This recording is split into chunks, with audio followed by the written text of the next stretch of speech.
Eh bien, dans ce programme aujourd'hui, je veux vous parler de quelques moyens qui vous protégeront contre la défaite et le découragement et contre la dépression tout le temps. Découvrez donc quels sont ces moyens tout de suite à l'antenne d'en jouir de la vie de tous les jours.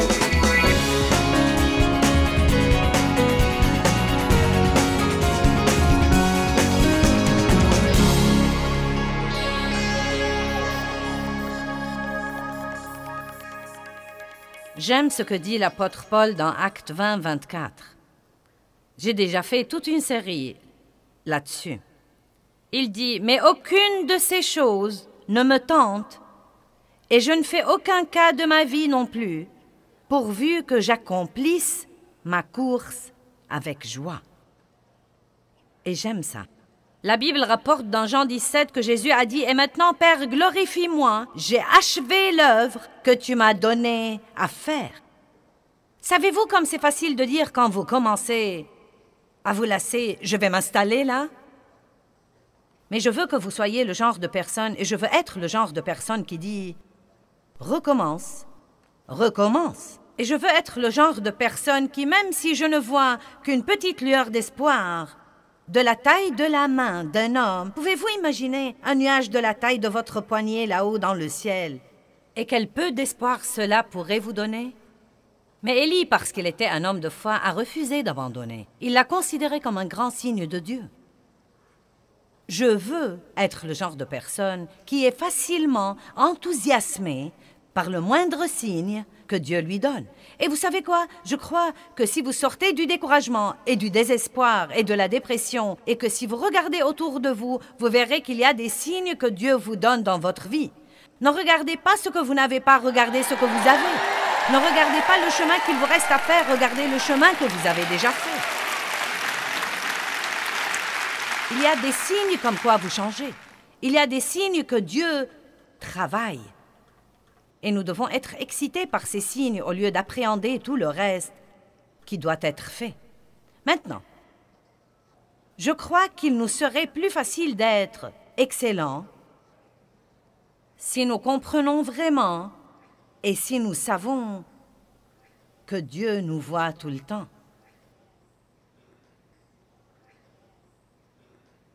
Jésus s'est expliqué tout en disant « Je suis ».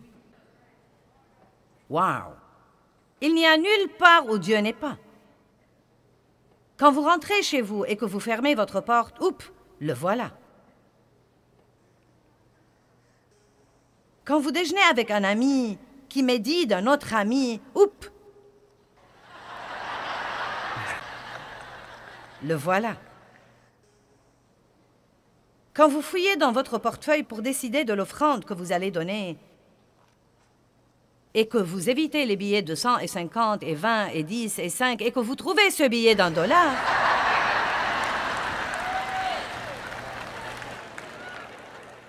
savez-vous ce qui m'intrigue le plus? Les gens plient et replient plusieurs fois les billets d'$1.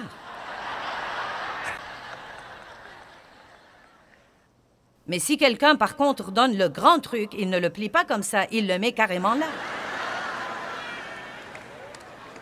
Dieu est là. Il a vu l'offrande de la veuve. Et il ne s'agit pas du montant, il s'agit du sacrifice et du fait qu'elle ait donné le meilleur d'elle-même, qu'elle ait donné tout ce qu'elle possédait. Dieu voit, il est le Dieu qui voit tout, qui sait tout, qui est partout. Et vous savez, nous devons abandonner l'idée qu'il n'est qu'à l'église le dimanche matin. Bonjour. Il vous suivra quand vous sortirez d'ici et verra combien de gens vous allez renverser pour sortir du parking le premier.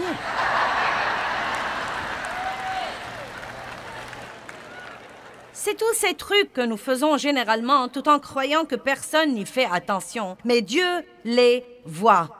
Et laissez-moi vous dire quelque chose. Je crois que ce sont ces petites choses qui déterminent si nous sommes des gens intègres et des gens excellents.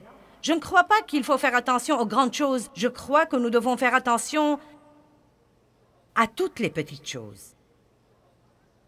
Êtes-vous le genre de personne qui crache son chewing-gum sur le trottoir pour que quelqu'un d'autre marche dessus et tombe de tout son long? Êtes-vous le genre de personne qui jette ses ordures par la fenêtre de sa voiture sur l'autoroute? Êtes-vous le genre de personne qui ne remet pas son chariot d'épicerie au petit espace assigné au chariot? Êtes-vous le genre de personne que j'étais autrefois? Vous ne remettez pas le chariot à sa place et vous passez plus de temps à essayer de l'appuyer contre la voiture de quelqu'un d'autre? Non, mais je me rappelle que je mettais le chariot là, et que j'équilibrais ses roues, et que je commençais à filer, et il commençait à rouler, et je retournais. En fait, nous faisons toujours plus d'efforts pour faire ce qu'il ne faut pas que nous le faisons pour faire ce qu'il faut.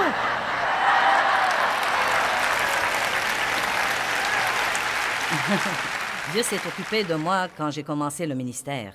Il m'a dit, si tu fais 3 choses, je bénirai ton ministère. Il y en a évidemment plus que 3, mais ces choses-là étaient fondamentales et importantes. Fais avec excellence tout ce que tu fais. C'est la première chose que Dieu m'a dite. Avec excellence. Cela ne veut pas dire l'extravagance. Cela veut dire l'excellence. Cela veut dire de prendre ce que vous avez et d'en faire le mieux que vous pouvez. Il n'y a rien de honteux à ne pas avoir des choses nouvelles ou des choses abondantes, mais quoi que vous ayez, vous devez l'apprécier et vous devez vous en occuper.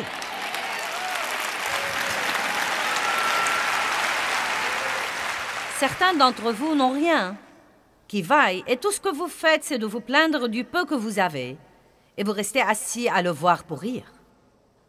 Remerciez Dieu pour ce qu'il vous a donné, et faites-en le mieux que vous pouvez, et vous verrez que Dieu va le multiplier. Amen. Dieu m'a dit, fais avec excellence tout ce que tu fais, et je crois que c'est quelque chose qu'il faut reconnaître à notre ministère. Je crois vraiment que nous faisons de notre mieux pour essayer toujours de faire le mieux que nous pouvons faire à tout moment et à toute occasion. Maintenant, quand nous repensons aux choses que nous avions faites il y a 20 ans, nous nous disons « Oh, ça alors !»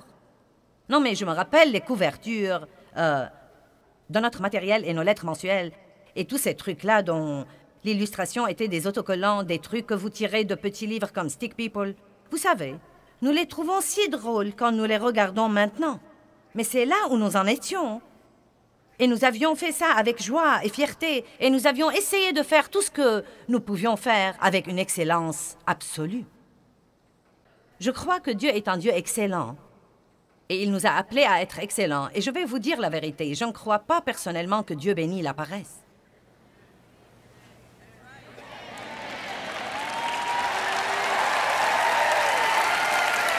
La pire condition dans laquelle nous puissions nous retrouver, c'est de laisser cet esprit paresseux, léthargique, pathétique, de passivité, nous contrôler. Dieu nous a donné le libre arbitre et il s'attend à ce que nous l'utilisions. Il suffit de lire les psaumes où David dit « C'est le jour que l'Éternel a fait, je bénirai ». Il n'a pas dit « J'ai envie de bénir », il a dit « Je bénirai ». Le Seigneur, ô mon âme, il se donnait un ordre que tout ce qui est en moi bénisse son saint nom. Je marcherai dans l'intégrité au milieu de ma maison, a-t-il dit. Je dirai des choses excellentes. Nous devons faire, écoutez-moi, je veux vous donner un mot exprès. Écoutez-moi bien, tout ce que nous devons faire comme il faut, nous devons le faire exprès. Quelqu'un a aimé ça?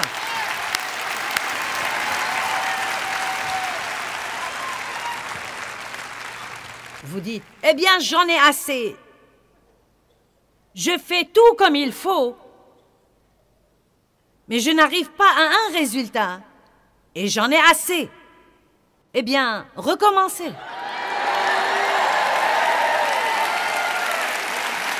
C'est mon message à vous aujourd'hui. Recommencez, et recommencez, et recommencez, et recommencez. Et bientôt vous direz, oh, le voilà! Le voilà! Le voilà, mon exaucement.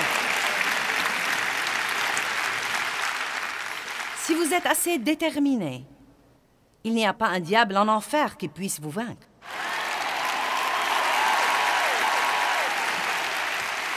Ma parole à vous ce soir n'est pas compliquée.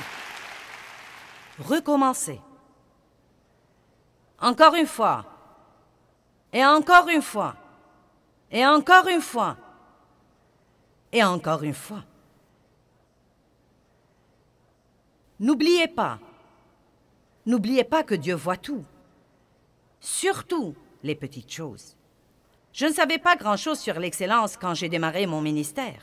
J'ai écouté Dieu, mais on a dû m'apprendre à être excellente. Vous voyez, Dieu ne veut pas la théorie, il veut l'expérience à l'appui. C'est l'expérience qui l'intéresse. Vous m'avez entendu? En fait, si vous étudiez le mot « connaissance » dans la Bible, vous verrez qu'il veut dire non seulement connaître quelque chose, mais encore l'expérimenter, le soumettre à des expériences. C'est pourquoi dire que nous connaissons quelque chose sans le mettre en pratique n'est pas une vraie connaissance biblique. Et Dieu dit, si tu dis que tu me connais, mais que tu n'aimes pas ton frère dans le Christ, tu es menteur, car comment peux-tu connaître Dieu qui est amour sans vraiment aimer? Il ne s'agit pas d'avoir une connaissance mentale de Dieu ou d'écouter des sermons sur Dieu, mais il s'agit d'avoir une relation expérientielle avec Dieu que nous acquérons en endurant des choses et en endurant des choses et en endurant des choses. Je ne savais donc pas comment être excellente parce que j'étais entourée par des gens tout à fait médiocres et indisciplinés, surtout dans leurs émotions. Et donc j'étais indisciplinée émotionnellement. J'ai été élevée par un père qui se mettait en colère chaque fois qu'il ne faisait pas à son idée, et j'ai fini par être tout à fait comme lui. Et j'ai dû commencer à apprendre à discipliner mes émotions. Je ne savais pas le sens de l'excellence, et je ne suis pas allée à l'école biblique quand Dieu m'a appelée. J'avais 3 enfants déjà. Et nous faisions tout ce que nous pouvions faire pour nous débrouiller et pour vivre au jour le jour. Et là, Dieu m'a appelée au ministère. Eh bien, je n'ai pas pu aller au séminaire. J'ai dû me fier à Dieu pour m'enseigner. Et il m'a dit, sois excellente, marche dans l'intégrité. Eh bien, est-ce que vous savez que Dieu m'a donné plus de leçons à l'épicerie que nulle part ailleurs? Et cela semble probablement bizarre, mais le Saint-Esprit s'occupera de vous dans votre vie de tous les jours, où que vous soyez, si vous commencez à lui obéir dans les petites choses. Et c'est une chose personnelle entre vous et Dieu. La plupart de ces choses ne sont pas des choses qu'on est censé raconter. Je vous les raconte, car je les utilise comme des exemples pour vous enseigner. Mais je sais et je suis sûre que Dieu s'occupe de vous à propos de toutes sortes de petites choses, et certains d'entre vous lui obéissent, mais beaucoup d'entre vous ne lui obéissent pas. Et la raison pour laquelle vous n'obéissez pas est peut-être que vous croyez qu'elles sont trop insignifiantes et sans importance. Qu'est-ce que ça change si je remets mon chariot d'épicerie à sa place? Tous les autres laissent leur chariot dehors. Ce que font tous les autres n'a rien à voir avec nous. Nous sommes dans le monde, mais nous ne sommes pas du monde. Et nous ne suivons pas leur exemple, mais nous leur donnons l'exemple.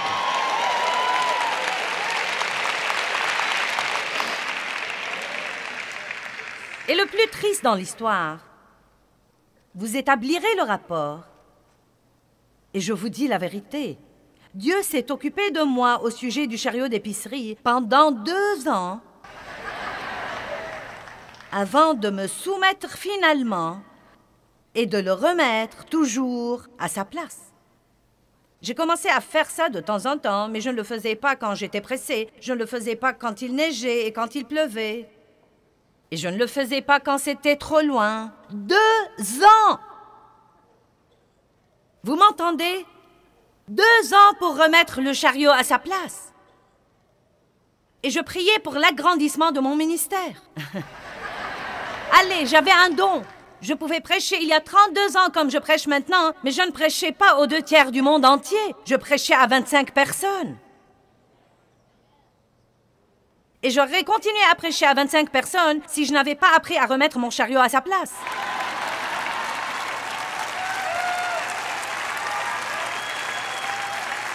Allez! Une dame est sortie de l'épicerie et elle a mis ses trucs dans sa voiture. Elle a remis son chariot à sa place car elle m'avait entendu prêcher. Une autre dame marchait à côté d'elle avec son chariot. Elles se sont regardées et ont dit « Joyce Meyer ?»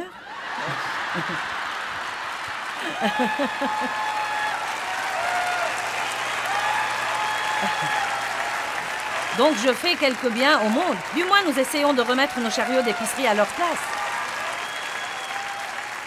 Et une autre chose que je faisais tout le temps et dont Dieu a dû s'occuper, nous disposions d'un budget modeste. Et vous savez ce qui arrive quand vous allez à l'épicerie affamé.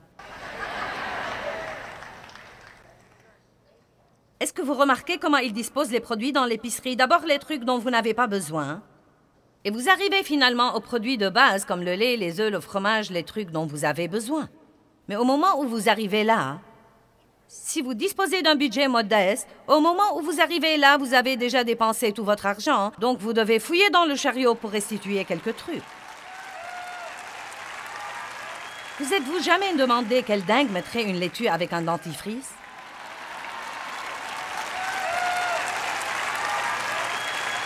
C'était moi. C'était moi il y a 30 ans, car je n'étais pas une personne excellente. Et je ne comprenais pas que Dieu était dans l'épicerie avec moi. Quand il dit « Ne crains pas car je suis avec toi », cela veut dire qu'il est avec moi partout, non seulement à l'église le dimanche, mais partout aussi. Dieu vous voit tout le temps.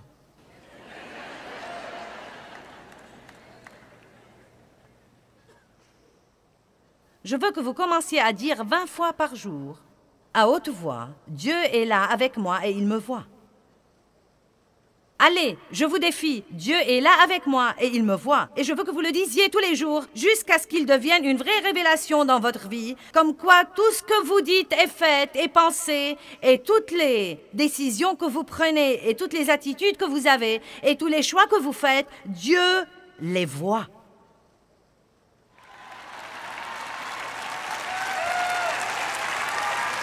Allez, ça va? Ensuite, il y avait le truc des poulets volés. C'était mauvais. Vous dites, qu'entends-tu par poulet volé? Je découpais dans le journal ces coupons qui disaient que les poulets étaient en solde. Chaque famille avait droit à 3.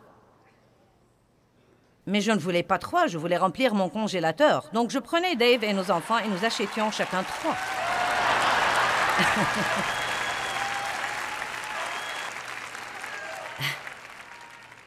Chacun de nous prenait un chariot et nous nous comportions comme si nous ne nous connaissions pas.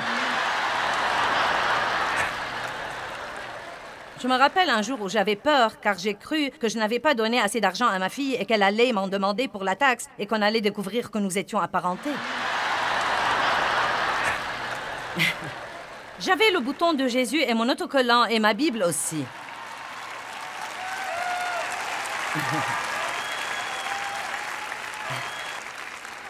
Et Dieu a commencé à me dire, « Joyce, sais-tu que ce que tu veux cacher est forcément quelque chose de mauvais? »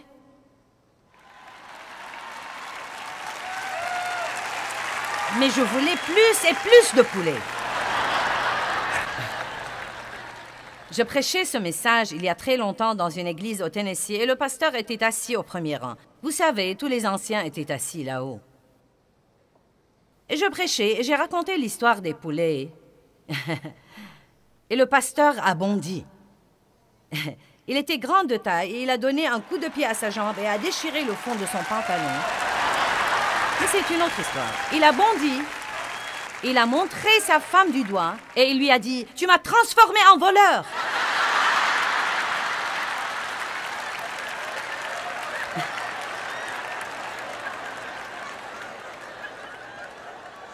Puis il a regardé l'assemblée et il a dit « Mais ce n'était pas des poulets.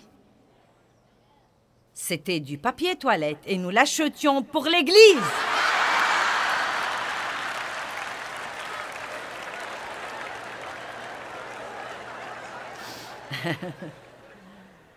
Un jour, nous avons fait la queue avec nos poulets et nous sommes passés inaperçus, sans être attrapés. Je n'oublierai jamais ce que Dieu m'a dit. « Félicitations, Joyce, tu viens de voler 3 poulets. » Je suis allée à l'école biblique et à l'école de l'excellence et de l'intégrité, dans l'épicerie, et dans le marché, et dans le quartier, et avec toutes ces petites choses à la maison, derrière les portes fermées. Je ne sais pas ce que vous en pensez, mais je crois que si je n'avais pas passé ces tests, je ne serais peut-être pas ici avec vous aujourd'hui. Vous pensez peut-être que c'est fou, mais je le crois au très fond de mon cœur, je le crois. Je crois que si nous ne sommes pas fidèles dans les petites choses, Dieu ne nous confiera pas grand-chose. Et je vous défie de commencer à vous occuper des possessions des autres de la même façon dont vous voulez qu'ils s'occupent des vôtres. Amen. Quand vous louez une chambre d'hôtel, ne posez pas des tasses humides sur les tables en bois parce qu'elles ne sont pas les vôtres et que vous vous en fichez. Allez, il y a toutes sortes de trucs que nous faisons, mais nous devons marcher dans l'intégrité. Si on vous rend trop de monnaie quand vous faites vos courses, n'agissez pas comme si Dieu vous bénissait, rendez-la. Eh bien, ma belle, crois-moi, je viens de prier pour une bénédiction et la voilà. Non, vous êtes sur le point de devenir voleur et vous en attribuez le mérite à Dieu.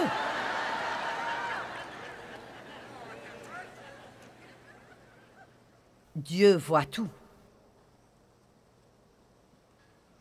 Clôturons avec le psaume 139. Et j'ai dit clôturons, je n'ai pas dit que j'ai clôturé. Psaume 139, 7 dit « Où irai-je loin de ton esprit? Et où fuirai-je loin de ta face? Si je monte aux cieux, tu y es. Si je me couche au Sheol, au séjour des morts, t'y voilà. Si je prends les ailes de l'aurore et que j'aille habiter à l'extrémité de la mer, là aussi ta main me conduira et ta droite me saisira. Si je dis « Au moins les ténèbres me couvriront », la nuit devient lumière autour de moi. Même les ténèbres ne sont pas obscures pour toi, Dieu. La nuit brille comme le jour et les ténèbres comme la lumière. Dieu est partout et il peut voir tout. Soyez le genre de personne qui, quand Dieu vous dit que vous avez fait ce qu'il ne fallait pas, vous réparez. Écoutez, hier soir, Dave est monté en chair et vous savez, le fil de mon microphone traînait. Et il est monté pour le réparer. Et je suis une personne coléreuse. Je n'aime pas que les gens me dérangent. Et s'ils vont me déranger, qu'ils en finissent rapidement. Et donc, vous savez, il poussait le truc en bas de mon dos. Et finalement, je lui ai dit, « Qu'est-ce que tu fais? » Il m'a dit, « J'essaie de mettre ce fil à sa place pour ne plus traîner. » Eh bien, je l'ai immédiatement regretté. Car il essayait de m'aider et j'étais vraiment impatiente et ronchonneuse. Et j'ai envoyé quelqu'un pour l'appeler et je lui ai dit, « Désolée d'avoir été ronchonneuse. » Il m'a dit, « Je ne l'ai même pas remarqué. » Mais vous savez quoi? Je ne sais pas ce que cela veut dire. Peut-être qu'il y est tellement habitué qu'il ne l'a même pas remarqué. Je mets mon cœur à nu et vous riez de moi. Le point essentiel, c'est que je considère ceci comme un grand privilège, car je ne vais pas monter en chair avec une conscience coupable. Je ne vais pas monter avec une conscience coupable.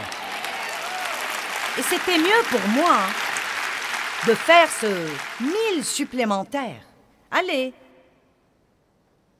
de faire ce 1000 supplémentaire au cas où ceci l'aurait vraiment gêné. Parce que si c'est le cas, ça me gênerait de penser que je l'ai blessé et que je l'ai gêné. Et franchement, ceci aurait entravé mon onction. Vous savez quoi? Débarrassez votre vie du rebut. Quand vous savez que vous avez fait ce qu'il ne faut pas, ne le dissimulez pas avec une excuse. Admettez-le, demandez à Dieu de vous pardonner et aux gens de vous pardonner. Et prenez la décision ce soir de vivre votre vie au-dessus de la moyenne, de ne pas être une personne médiocre, mais d'être une personne excellente sur qui Dieu peut vraiment compter. Allez maintenant, levons-nous et rendons gloire à Dieu.